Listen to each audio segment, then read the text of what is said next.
Hey everybody, it's a lovely Saturday afternoon when I'm making this video, and we're going to be talking about Islam. But before we do that, I want to hope and make sure, I'd like to say that I hope that you are all following the CDC guidelines as they change and that you're taking very good care of yourselves and your parents. If you're stuck at home, please be nice to them. I know it's a trying time, and I really hope that things are going okay. I think about you guys all the time. I worry about you, and we're in a hard time right now, but we really are in this together, and I want you all to feel that, and I hope that you do. I really do. And here I am at home in my backyard. You can see the lovely trees behind me, beginning of spring here. I don't know what the sun is doing to how I appear because I don't know much about all this stuff. And I may look like I'm an old wretched thing, but I don't care. What I really care about is what you're doing next week and what your readings are about when it comes to me and teaching. So here we go. This coming week, you'll notice that you only have one chapter to really focus on. And while I believe it's probably difficult at home to really study and take the time to do readings, and you're probably interrupted if you have a family and all that, and it's not so easy to probably, to really work. However, I'm going to ask you to do your very best over this time, not just for this week, but going forward. And with that being said, the reason why I chose that you would only be going over Islam this for 1 week and no other chapter is because there is so much misunderstanding with religion in general. Religion is really an emotional trigger for us. When we don't understand someone else's religion, we have a tendency as human beings to make either little of their religion or their religious beliefs, or we make fun of them, or we are fearful of them. And I am really concerned about that. And and um, and I want to take this chapter for you to do some thinking, some pondering. Really, in this moment in time when you are at home and hopefully you don't have a whole lot to do, you can think about some things that are your life, what's happening in the world, but also why are we so fearful of so many things? And one of those things is another person's religion. Prior to 9/11, before you guys were probably born, there was very little information about Islam. Most of Americans saw it as something further away from us. We really didn't pay attention to it because so many Americans, and some certainly Americans, believe that Christianity is part and parcel to the American way of life. In all reality, there is no one religion that is part of what America originated as. We have the First Amendment, or separation of church and state, for a reason. And part of that reason, a large part of that reason, was because religion is emotional. It's something that's very close to us. It's important to us. How do we worship and value the God that we believe in?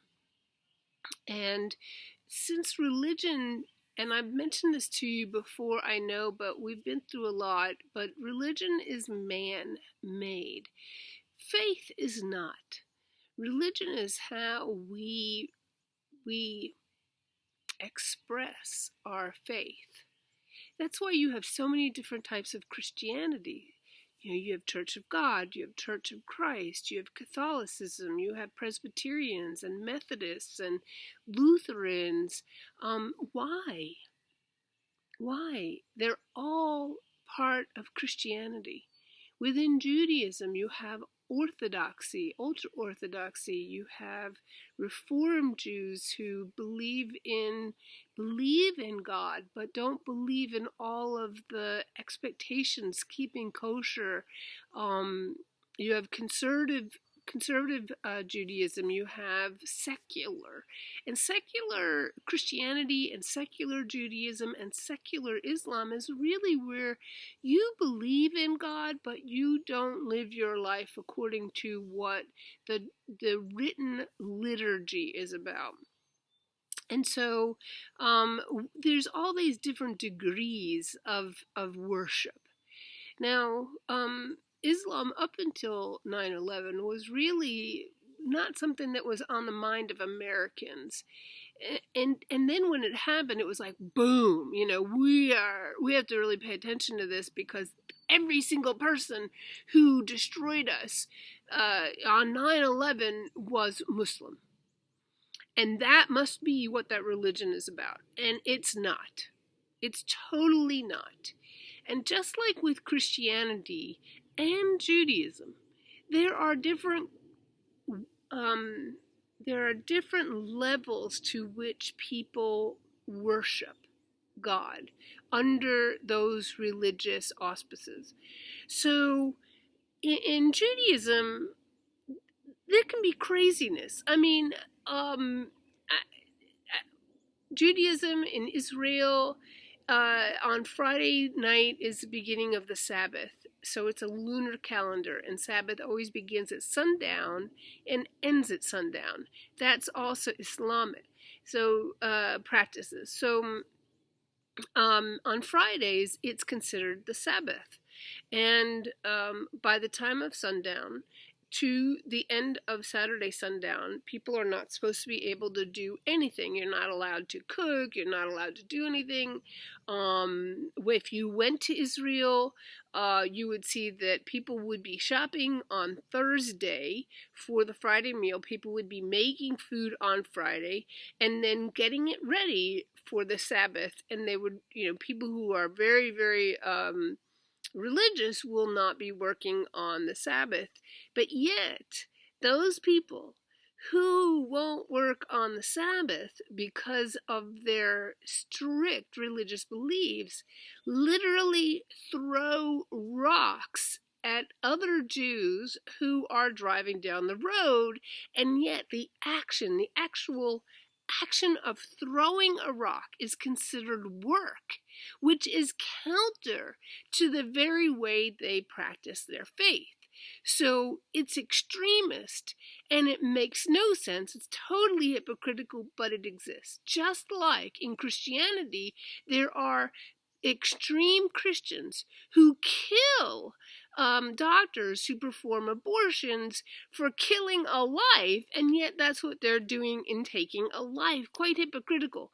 So none of the three major Judeo-Christian religious groups are free of hypocrisy. None of them. Islam also is that way. Islam is a religion that is derived from both Christianity and Judaism. Muhammad, who is the prophet, he does not claim to be a god. Muhammad is considered the last of the prophets, and Islam means surrendering to God. Do we not all do that? God is my co-pilot. I put everything in the hands of God. We live in a time right now, in this moment, with the virus where we are all fearful. Everyone is fearful. Most people should be fearful. I mean, with a healthy fear. But that's hard. That's really hard to do. And but still, there are some folks who believe God will fix it all. There are some very extreme Christian groups that believe God will fix it all, so we're still right now living in a time where there's a lot of extreme ways of worshiping God in a crisis. Islam being part, or I wouldn't say part, but more like synchronization in many ways of many Christian values and Christian dogma and beliefs, as well as Judaic dogma and beliefs, come together and form this brand new religion. And this brand new religion Muhammad brings to the Saudi Arabian Peninsula, which are basically tribal people up until he comes on the scene. He too was part of a tribe, a clan, the Quraysh, I believe that's how I pronounce it, clan, and he goes to a cave, and the angel Gabriel comes to him, and the angel Gabriel basically has him dictate onto paper the holy word of God, which is the Quran. And the Quran is the scripture for Islam, for the practice of Islam. Now, Islam united the Saudi Arabian tribal people, and as time went on, because I wouldn't say because, but the Saudi Arabian tribal people were warrior horse people, just like so many other groups in the Indo-Europeans, the Lombards, the Goths, the Visigoths, etc. They have very many similarities. And when they came together as a group under the banner of Islam, they began to move out of the Saudi Arabian Peninsula, northwest and northeast, I should say, northeast and northwest.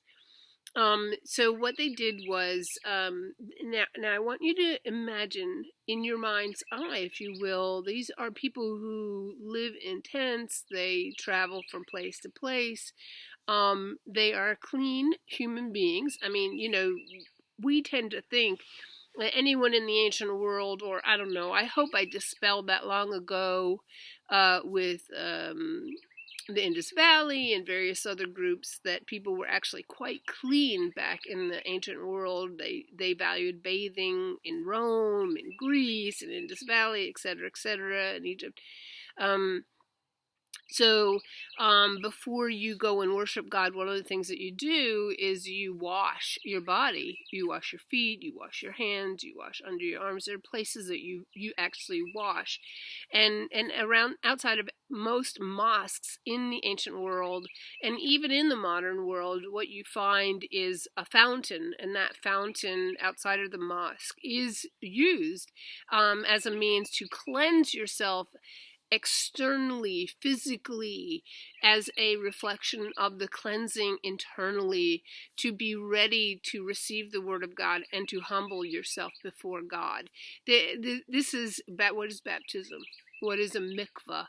Most people don't even know what a mikvah, M-I-K-V-A-H, a mikvah is, but that is the original baptism as a Jewish form of washing your body to cleanse yourself in the same way a baptism does that. It's a spiritual cleansing. And once you leave the mikvah, the bath, then now your soul, your spirit is cleansed before God, aka baptismal. They all work together. They don't just come out of nowhere. Now, for some of you guys, I realize that may be kind of harsh and it might be difficult to hear, but we are so connected in so many ways. And that's what we've got to always keep in mind. In so many ways, we are more similar than we are different. And And that's the case with Islam as well. And so once the troops were united, or the Arabian clans were united under the banner of Islam, they began to move north and west. So from their tribal views and the way of life, as they go north and west, they're going into the remnants of the ancient Roman Empire. So what have you got? You've got streets, you have roads, you have clean water, you have sewage systems, you have apartment buildings, you have, unbelievable things. You have these, it's a modern world. They're going from being Bedouins into this modern world. They're living in tents, and they're nomads to a city, like an urban world with art and with, oh my gosh, so many cool things.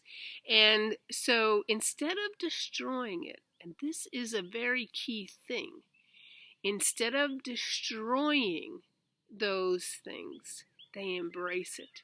They incorporate it into their world. They say, look at how cool this stuff is. I want to keep it. I want this as a part of who we are. And really what Islam did in many, many ways is it brought us up. It helped with our understanding of mathematics and of science and astronomy and astrology and philosophy. Unbelievable things that Islam did. And it went into the Roman Empire, and then it went across North Africa and met up with some other tribal people called the Berbers, Berbers, Berbers, and these were warrior tribal people also. And what they ended up doing was they fought with each other, and then they were like Gilgamesh and Enkidu. They were an equal match for each other, and instead of killing each other, just like Enkidu and Gilgamesh, they became friends. And the Berbers were converted to Islam, and then they went across North Africa all the way to the very northwestern part of Africa, and then went over the Mediterranean, the mouth of the Mediterranean, into Spain. And they conquered Spain up to the mountains that go into France, before you go into France, in 752. Now, it's not that date that I really want you to remember so much as from about 752 until 1492 and the Reconquista of Spain by the Christians, by the Catholics, Western Catholicism. Spain was under the leadership and governance of Islam. And they didn't live by Sharia law. They actually lived extremely well. Extremely well. And out of that time in Spain comes what's called the Golden Age in Spain. So what they do, it's really fascinating how Islamic conquest goes. Now, and in explaining this, I don't want you to think that everything is all hunky-dory, sweetness and light. When you go and conquer people, you don't start out by saying, hey, I'm new in town and I want you to join my group because we're so cool and groovy and everything is great. And, that's not what you do. People are not going to change. So what do? You go in and you say, I'm going to kill you if you don't do what I want you to do. And one of the things that they said was, you convert or die. And the Mongols did something very similar. You give up or you die. We all these conquerings, these tribal peoples, they don't come in and have a negotiation and like, hey, how's it going? What's you doing? They all come in and do this. That's part of the conquering process. So it's convert or die. And then, boom, the light bulb goes off in the head of the Islamic conquerors, the majority of them anyway, certainly the ones that go into Spain and into what is modern-day Israel, into Jerusalem. And what they basically do is they say, hey, you know what?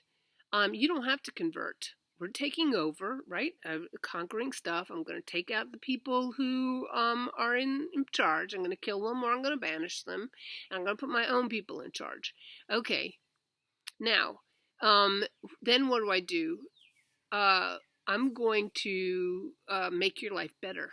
And that is actually what happened in Spain. It blows you away. It's crazy pants how this happened. But from 752 until about 1300, maybe 1350, you have about 500 years that's considered the golden age in Spain. And Christians, Jews, Muslims, pagans, anybody, all lived together extremely well. And because there was peace, you had in Spain at that time a huge blossoming of literature and of science and mathematics and medicine. Oh my gosh, crazy pants medicine. People really, we learned a whole lot about medicine, philosophy, what it is to be a good human being. When you do something good for somebody, are you really doing something good for someone, or are you going to get something in return because you are appearing like you're doing something that's good for somebody? There's a lot of nuance to some of this stuff, and Spain and the philosophers in Spain give us a window into those kinds of thoughts. And so Spain is just amazing. It also produces two people that are really important to know. And even if you're bored to tears at this moment and don't want to listen anymore, there are two people. One's name is Maimonides, and one's name is Saladin. The General Saladin was the leader and the best, the most important general in Islamic history, and he was part of the Crusades, and his doctor, his physician, was a Jewish man by the name of Maimonides, and Maimonides was also the greatest philosopher in Jewish history. And so the thought or the concept of, do I do something that's good for another human being because it's just what I really want to do, which is considered the highest form of giving, of being true to what God wants, or are you giving because in some way it will benefit you? So, as we meander through life, these are questions that we all have to ask, as we go through life. What is this about? With regards to what's the intention of why people do what they do? And this comes from Maimonides. I mean, Maimonides really writes a lot about this. And Saladin is just this amazing general who really doesn't want to kill Christians when the Christians come in the Crusades. He wants to just maintain and keep Jerusalem because the Christians are destroying everything and Islam is not. And then they settle in Jerusalem, and slowly over time, Islam begins to move north into modern day Turkey and around going north of Turkey into the Balkans, what is like Transylvania, which is where we get this concept of Dracula, because Vlad the Impaler is fighting the encroachment of Islam. He's Christian and he's fighting the encroachment of Islam. And then we also the Balkans, which is a very important part of the world. This is where World War I starts, and most people do not even pay attention to the Balkans. There was a big war in the Balkans between Jews and Muslims in the 1980s. And people couldn't understand that. Everybody lived together so well for the longest time, but when you take away structure, these old animosities redeveloped, and people fought one another who were once friends and neighbors. It's just crazy because religion is so emotional to us, and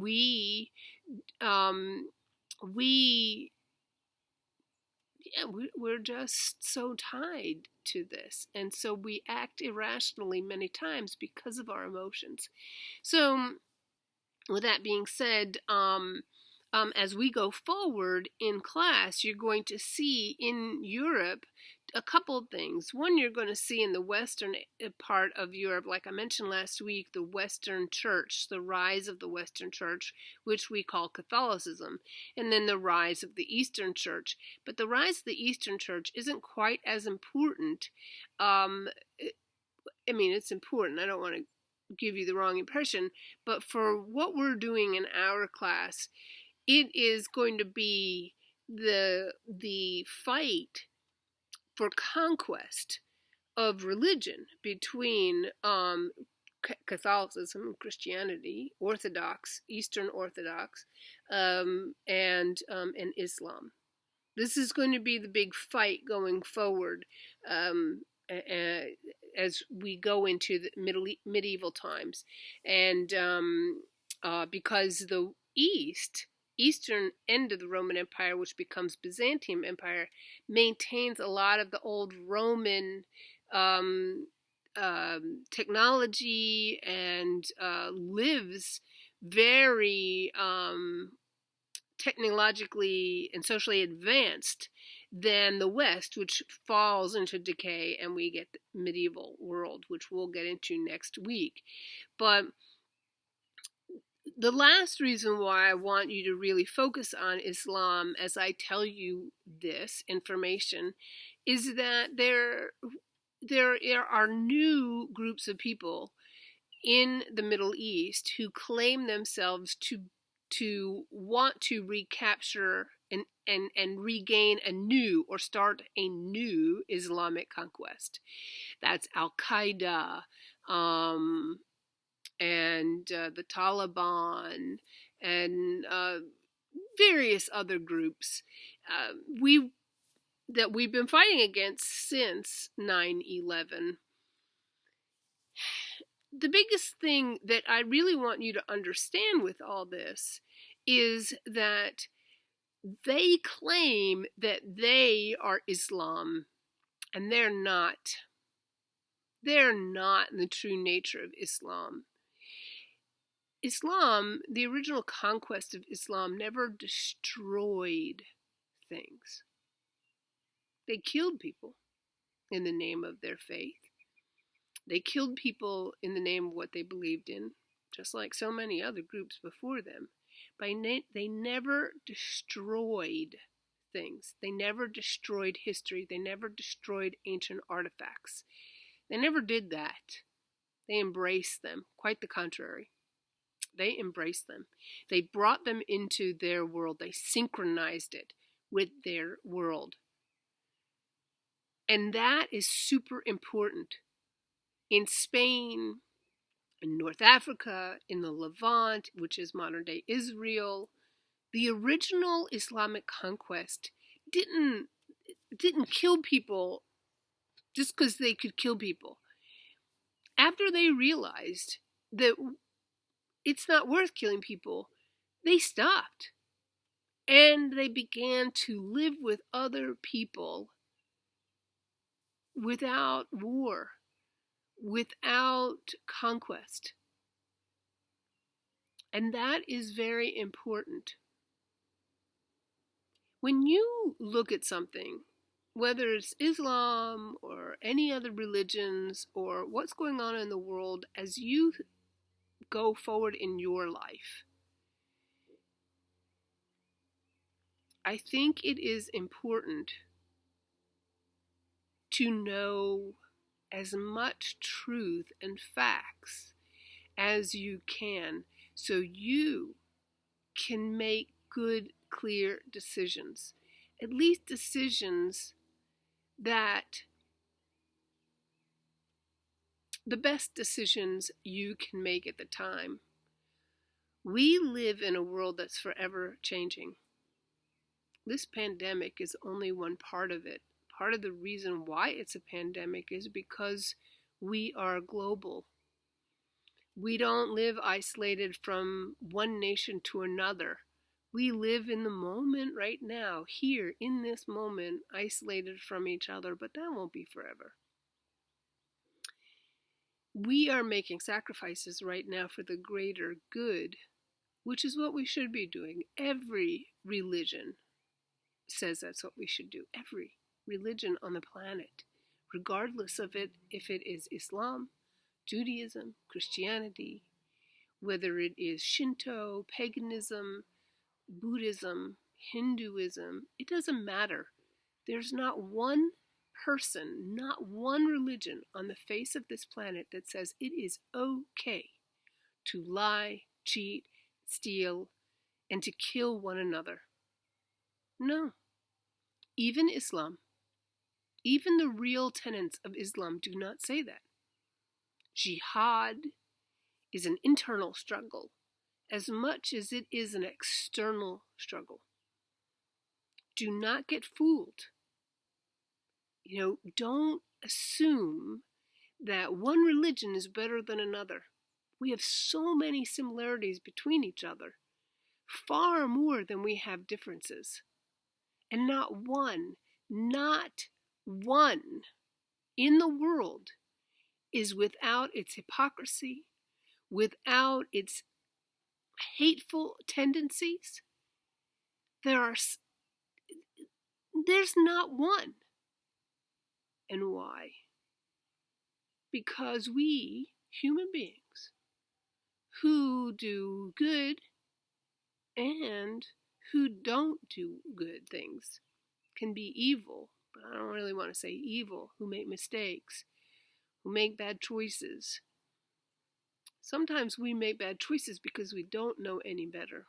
Sometimes we make bad choices because we want to hurt other people. But we are walking hypocrisy because we're human, not because we're bad, just because we're human. And so, if we want to learn as much as we can about Islam or any religion, or why people do what they do, we have to look at it through a lens of, I want to know the truth, the reality. I want to understand so that I can think about it, so I can ponder it, so that I can be a good human being and a global citizen. And that's the most important thing that we should be taking away. I love you guys. Mean it so much, truly. I hope you are doing well. Please take care of yourselves. And I look forward to seeing you again at some point on campus. So signing off for this week. Below you'll see the question for the week. Remember, use your own words. I love you. Mean it. Bye.